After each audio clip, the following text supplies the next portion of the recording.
कहते हैं कि भगवान हर जगह नहीं पहुंच सकता, इसलिए उसने धरती पर डॉक्टर बनाए। लेकिन कुछ डॉक्टर ऐसे होते हैं जो केवल दवा ही नहीं देते, बल्कि परिवार का हिस्सा बनकर हमारी श्वासों की पहरेदारी करते हैं। वारासिवनी की स्मृतियां की इस कड़ी में लेखक राजेश जी हमें मिलवाने जा रहे हैं एक ऐसे व्यक्तित्व से जिन्होंने महानगरों की सुख सुविधाओं को ठुकराकर वारासिवनी की मिट्टी और यहाँ के लोगों के प्रेम को अपनी कर्मभूमि बनाया। ये संस्मरण है स्वर्गीय डॉक्टर प्रकाश चंद्र रावत जी पर, एक ऐसे चिकित्सक जिन्होंने स्टेथोस्कोप और अपने अनुभव के तालमेल से हजारों के प्राण खतरों से बचाए रखे, जिन्होंने आधी रात को भी स्कूटर उठाकर मरीज के घर पहुंचने में कभी संकोच नहीं किया। ये कहानी सिर्फ एक डॉक्टर की नहीं, बल्कि उस आत्मीयता की है जिसने वारासिवनी की 4 पीढ़ियों को अपना ऋणी बना लिया। आइए सुनते हैं डॉक्टर रावत साहब के उस निस्वार्थ जीवन की गाथा, जो हमें सिखाती है कि महानता ऊंचे पदों में नहीं, बल्कि गहराइयों से जुड़ी सेवा में बसती है। प्रस्तुत है सेवा और समर्पण के प्रति डॉक्टर पीसी रावत। जिनके परिचय मैं लिख रहा हूँ वे सभी ऐसे व्यक्ति हैं जिनका मैं अपने जीवन में प्रत्यक्ष ऋण मानता हूँ। आज आपका परिचय लिखते हुए मुझे यह विश्वास है कि वारासिवनी की 4 पीढ़ियां भी आपकी ऋणी होना अनुभव करती हैं। आपका जन्म मध्य भारत प्रांत, अब मध्य प्रदेश के सागर जिले के देवरी नगर में दिनांक 22 दिसंबर 1942 को हुआ था। कुशाग्र बुद्धि के बालक होने से आप अपने स्कूल में प्रतिभावान विद्यार्थी माने जाते थे। आपके विद्यालयीन गुरुओं ने आप में जो संभावनाएं देखी थी, उन्हें अपने बाद के जीवन में आपने साकार किया था। आपने वर्ष 1970 में सुभाष चंद्र बोस शासकीय आयुर्विज्ञान महाविद्यालय जबलपुर से MBBS की उपाधि प्राप्त की थी और आप चिकित्सक बन गए थे। ये होने पर आपने शासकीय सेवा करने का निर्णय किया था। आपने विभिन्न शासकीय अस्पतालों में सीनियर डॉक्टर्स के अधीनस्थ काम करते हुए अपनी सर्विस आरंभ की थी। वर्ष 1975 में आपका वारासिवनी से निकट का नाता जुड़ा। तब आपका विवाह वारासिवनी के प्रतिष्ठित सोहाने घराने की जबलपुर में रहने वाली बेटी की बेटी से हुआ था। तब एक संयोग हुआ, 1 वर्ष बाद ही आपकी पदस्थापना इंचार्ज डॉक्टर के रूप में वारासिवनी के शासकीय सिविल अस्पताल में हो गई। वारासिवनी पद स्थापना के कुछ वर्ष बाद आपने स्नातकोत्तर उपाधि के लिए पुनः मेडिकल कॉलेज जबलपुर में प्रवेश लिया। तदुपरांत वर्ष 1985 में आप MD रेडियोलॉजी हो गए। उस समय सिर्फ 13 डॉक्टर ही रेडियोलॉजी में MD उपाधि प्राप्त थे। आज रेडियोलॉजिस्ट बड़े शहरों में कुछ ही वर्षों में करोड़ों रुपए कमा लेते हैं। तब रेडियोलॉजिस्ट डॉक्टर बिरले ही थे। ऐसे में अगर आप जबलपुर या अन्य महानगरों में रहे होते तो निश्चित ही लक्ष्मी जी की विशेष कृपा आप पर होती। वारासिवनी नगरी आपकी जन्म नहीं कर्म भूमि थी। अपनी कर्म भूमि से रहा आपका प्रेम आपको वापस वारासिवनी खींच लाया था। स्पष्ट है, आपने लक्ष्मी जी एवं सरस्वती जी में से सरस्वती जी को प्रधानता दी थी।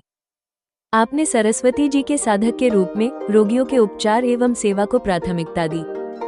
अपनी सेवा के माध्यम से आपने धन की अपेक्षा वारासिवनी से मिलने वाले प्रेम, आदर एवं प्रतिष्ठा के विकल्प को चुना। कदाचित उस समय किसी को कल्पना नहीं थी कि आप आजीवन वारासिवनी और बालाघाट जिले के रोगियों की सेवा करते हुए जीवन यापन करेंगे। आपने वारासिवनी एवं बालाघाट जिले के अनेकों रोगियों की श्वासें बढ़ाने का सेवा कार्य करते हुए ही वारासिवनी में ही अपनी अंतिम श्वास ली थी। वास्तव में 70-80 वो दशक थे जब चिकित्सा क्षेत्र का आज जैसा व्यावसायीकरण नहीं हुआ था। तब आज के प्रकार के उन्नत उपकरण एवं चिकित्सा सामग्रियां भारतीय चिकित्सा क्षेत्र में उपलब्ध नहीं थे। स्पष्ट है कि उस समय आज जैसे अनेकों चिकित्सीय परीक्षण नहीं होते थे। जो किए जाते थे वे भी वारासिवनी या बालाघाट जैसे छोटे नगरों में नहीं होते थे। तब आपको लक्षणों से रोगियों के रोग की पहचान करना होता था। यही नहीं, वारासिवनी में सभी तरह के विशेषज्ञ डॉक्टर नहीं होने से आपको मानवीय शरीर के विभिन्न सभी अंगों के रोगों का निदान एवं उपचार करना होता था। आपको अति गंभीर रोगियों को नागपुर या जबलपुर के अस्पतालों तक ले जाने के समय तक जीवित रखने की चुनौती का सामना भी करना पड़ता था। उस समय अधिकतर रोगी आयुर्वेद उपचार एवं दवाओं का सहारा लेते थे।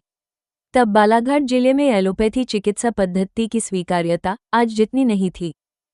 हमारे बाबूजी ने हिस्लॉप कॉलेज नागपुर में पढ़ाई की थी, अतः तत्कालीन आधुनिक पद्धतियों की स्वीकार्यता में वे अग्रणी रहते थे। तब के वारासिवनी के समाज में प्रत्येक शासकीय सेवक तुलनात्मक सरलता से चर्चित और प्रतिष्ठित होते थे।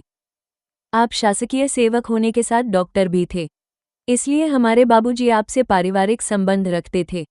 आप हमारे बाबूजी लिए आदरणीय थे। क्योंकि आप वारासिवनी के प्रतिष्ठित व्यावसायिक सोहाने घराने के दामाद भी थे। हमारे पिताजी उन्हें विभिन्न अवसरों पर आपको सपरिवार भोजन पर आमंत्रित किया करते थे। बाबूजी ने 2014 तक के अपने जीवनकाल में आपको यथोचित आदर एवं महत्व दिया था। परिवार में किसी को जंग लगी वस्तु से चोट लगती तो हमारे बाबूजी उसको टेटेनस टॉक्साइड का इंजेक्शन अवश्य लगवाया करते थे। एक बार मुझे ऐसी ही चोट लगी थी। बाबूजी मुझे आपके पास ले गए थे। तब मैं इंजीनियरिंग पढ़ रहा था। मैंने जिज्ञासावश आपसे कहा, सर, कई लोगों को ऐसी चोट लगती है, सभी टीटी का इंजेक्शन नहीं लगवाते, उनको तो कुछ नहीं होता है।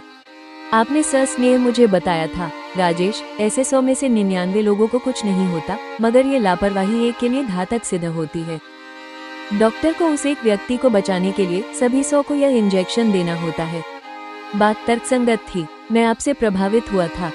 कदाचित 1950 से 90 तक दशक वो समय था जब वारासिवनी में रोगी के परिजनों द्वारा बुलाए जाने पर डॉक्टर रिक्शे या बाइक से रोगी के घर आकर भी रोगी की जांच एवं उपचार किया करते थे। परिवार में किसी के अस्वस्थ होने पर बाबूजी आपको कॉल करते थे। आप अपना ब्रीफ केस, जिसमें स्टेथोस्कोप, सिरिंज, बीपी एवं तापमान की जांच आदि के उपकरण तथा कुछ इमरजेंसी में दी जाने वाली दवाएं और इंजेक्शन होते, लेकर अपने स्कूटर से घर आ जाते थे। कभी कभी बाबूजी के साथ बुलेट में सवार होकर भी आ जाया करते थे। मुझे स्मरण है कि आपने हमारे दादा दादी से लेकर मेरे बच्चों तक का घर आकर उपचार किया था। यूं तो और भी कई परिवारों से आपके घनिष्ठ संबंध होते थे, तब भी आपके एवं बाबूजी की मित्रता को वारासिवनी में जाना जाता था। देर रात्रि में जब कभी किसी परिवार में इमरजेंसी होती तब वे सशंकित होते कि रावत साहब आएंगे भी या नहीं। ऐसी स्थिति में पास पड़ोस के परिवार हमारे बाबूजी को जगाकर सहायता मांगा करते थे। एक ऐसा ही प्रसंग मुझे आज भी स्मरण है। हमारे पड़ोस की एक बालिका की दशा एक रात अचानक बिगड़ गई थी। तब उसके पिताजी ने बाबूजी को जगाकर आपको लाने के लिए कहा था। बाबूजी आपके दरवाजे पर पहुंचे थे। आप बाबूजी के साथ आए थे और बालिका का उपचार कर उसे खतरे से निकाला था। वास्तव में रात्रि 2-3 बजे के समय में बाबूजी का साथ होना आपकी सुरक्षा एवं आदर सुनिश्चित करते थे। 1985 में हमारी दादी को अचानक मस्तिष्क में रक्तस्राव ब्रेन हेमरेज हो गया। बाबूजी ने आपका परामर्श लिया। आपने उनकी जांच कर बताया कि उनका अंतिम समय है। उन्हें कहीं बाहर बड़े अस्पताल में ले जाने से भी लाभ नहीं होगा। ऐसे में यही उचित था कि उन्हें परिवार के बीच ही रखा जाए। कुछ दिन और रहकर हमारी दादी अचेतावस्था में ही चल बसी थी। मेरी प्रथम बेटी के प्रसव के समय सन 1990 में मेरी पोस्टिंग पांडुर्णा में थी। बाबूजी के कहने पर अपनी पत्नी रचना को मैंने 8वें महीने में वारासिवनी पहुंचाया था। तब हमें आपने परामर्श दिया कि सर्जिकल सुविधा की दृष्टि से बालाघाट में डॉक्टर खान गायनिक क्लिनिक में रचना का प्रसव सुरक्षित होगा। ऐसे हमारी बड़ी बेटी बालाघाट में जन्मी थी। हमारे दादाजी अब धीरे धीरे शिथिल हो रहे थे। आप बाबूजी के चाहे जाने पर घर आकर उनकी जांच करते थे एवं जो भी आवश्यक होती वे दवाएं लिखा करते थे। मई 1991 में जब दादाजी की दशा अधिक बिगड़ने लगी तब बाबूजी ने आपसे पूछा था। आपने कहा था, ये इनका अंतिम समय है, आप घर में ही उनकी सेवा शुश्रूषा कीजिए। 10 मई को हमारे दादाजी नहीं रहे थे। इसके उपरांत वर्ष 1993 में रचना के दूसरे प्रसव का समय आया था। इस बार बाबूजी ने आपसे कहा, डॉक्टर साहब, मेरे घर में देखरेख करने वाले सदस्य अधिक नहीं है। मैं चाहता हूं बहू की डिलीवरी घर में ही हो। मेरी प्रथम बेटी लगभग 3 वर्ष पहले सामान्य प्रसव से जन्मी थी। आपने हिस्ट्री देखते हुए बाबूजी से कहा था, ठीक है, मैं आपके घर में ही इसकी व्यवस्था कर दूंगा। समय आने पर आप एक सिस्टर के साथ 3 घंटे हमारे घर में रहे थे। सिस्टर ने आपसे मार्गदर्शन लेकर प्रसव करवाया था। ऐसे मेरी छोटी बेटी ने जन्म लिया था। ये तो हमारे परिवार की बातें थीं। आप हमारे ही तरह कई और परिवार के फैमिली डॉक्टर थे। उनकी भी इसी तरह आत्मीय भाव से चिकित्सा और उपचार करते थे। गरीबों के लिए अस्पताल में आपका परामर्श और उपचार सुलभ होता था। आप वारासिवनी के जन सामान्य की कम आय के जानकार थे। आप उनकी सीमित व्यय क्षमता से भली भांति परिचित थे।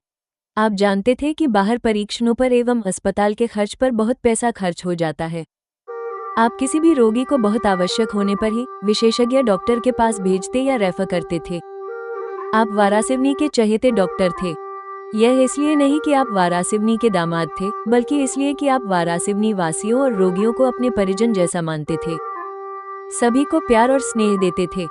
वारासिवनी से आपका यह अपनापन, आपका आदर और अनुराग सुनिश्चित करता था। 4 दशक से अधिक के समय में अनेकों बार आपका ट्रांसफर अन्यत्र हुआ था। आप कुछ वर्षों तक रामपायली में पदस्थ रहे थे। तब भी आपने अपने परिवार को वारासिवनी में ही रखा था। इस तरह आप अपने बच्चों की यथोचित शिक्षा सुनिश्चित करते थे।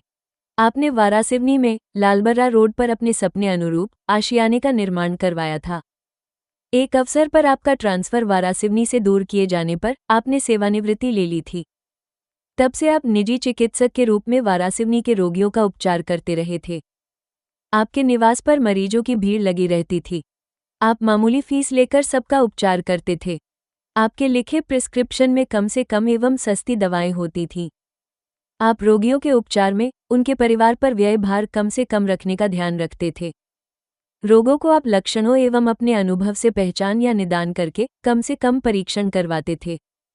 आपने जीवन भर धन से अधिक महत्व रोगी की एक आदर्श चिकित्सक से रहने वाली अपेक्षा को दिया था। धन से अधिक लगाव आपको अपने लिए मिलते प्रेम एवं आदर से होता था। आप 2018 तक वारासिवनी सहित बालाघाट की सेवा करते रहे थे। यह विडंबना थी कि आप सबकी सेवा में तत्पर एवं व्यस्त रहकर स्वयं की डायबिटीज के प्रति उदासीन रहते थे। आप संसार में अवतरित तो देवरी कलां से हुए थे, लेकिन आपने वारासिवनी के सपूत की तरह 10 सितंबर 2018 को संसार से विदा ली थी। आपके बेटे अविनाश बताते हैं, अंतिम दिनों में वे आपको अपने साथ जबलपुर रखना चाहते थे। तब आप कहते थे, मुझे कहीं और नहीं रहना, मुझे वारासिवनी ले चलो। आपने अपने जीवन में डॉक्टर के कर्तव्य समर्पण भाव से निभाए थे। आपने जीवन में अपने प्रयोग का सफल उदाहरण प्रस्तुत किया था। आपने ये सिद्ध किया था कि महान होने के लिए किसी को मुंबई या दिल्ली में जाकर अभिनेता या नेता होने की आवश्यकता नहीं होती है। महाकौशल के विभिन्न तुलनात्मक छोटे नगरों में रहते हुए ही आपने सेवा समर्पण की भावना से अपने व्यक्तित्व को महानता प्रदान की थी। आपने डॉक्टर के कर्तव्य निभाते हुए जीविकोपार्जन हेतु परिवार के लिए जितना धन अर्जित किया था, उससे 1000 गुना अधिक मान, प्रतिष्ठा और दूसरों का विश्वास अर्जित किया था। अब आपके पीछे आपका परिवार सुख समृद्धि में जीवन यापन करता है। आपका परिवार आपके अर्जित नाम एवं पहचान से गौरवान्वित अनुभव करते हुए आज भी वारासिवनी का आभार मानता है। सामान्यतः सभी डॉक्टर हमारे जीवन में भगवान की तरह होते हैं, मगर मृत्यु किसी डॉक्टर को भी नहीं छोड़ती है। आप चले गए थे। उस रात पूरी वारासिवनी को ऐसा अनुभव हुआ था जैसे उनके घर का ही मुखिया, भाई या बेटा चला गया है। यह वारासिवनी की माटी है जो आप जैसे अपने बेटे का आभार मानती है। ये वे बेटे होते हैं जो वारासिवनी का गौरव बढ़ाते हैं। आप चले गए हैं, मगर हमारे स्मरण में हमारे बड़ों जैसे रहते हैं। मैं आपको इस जीवन में कभी नहीं भूल पाऊंगा। आपको शत शत नमन। अभी आप सुन रहे थे वारासिवनी की स्मृतियां की एक विशेष कड़ी, जिसमें लेखक राजेश जी ने डॉक्टर पीसी रावत साहब के सेवामयी जीवन के पन्ने हमारे सामने खोले। वाकई आज के इस दौर में जहां चिकित्सा एक व्यवसाय बनती जा रही है, डॉक्टर रावत साहब का जीवन हमें स्मरण दिलाता है कि एक डॉक्टर और मरीज का रिश्ता केवल दवा का नहीं, बल्कि अटूट विश्वास और आत्मीयता का होता है। वो स्कूटर की आवाज भले ही अब वारासिवनी की गलियों में सुनाई नहीं देती, लेकिन उनकी दी हुई मुस्कान और स्वस्थ जीवन आज भी हजारों परिवारों में धड़क रहा है। मिट्टी से जुड़े ऐसे ही महान व्यक्तित्वों की कहानियां ही हमें अपनी जड़ों से जोड़े रखती हैं। आशा है डॉक्टर साहब के जीवन की यह यात्रा आपके हृदय को भी छू गई होगी। वारासिवनी की स्मृतियां के अगले अंक में हम फिर मिलेंगे एक और ऐसे ही प्रेरणादायक व्यक्तित्व के साथ, जिन्होंने अपनी कर्मभूमि को अपनी पहचान बनाया। तब तक के लिए राजेश जी की ओर से आप सभी का आभार। स्वस्थ रहें, खुश रहें। नमस्ते।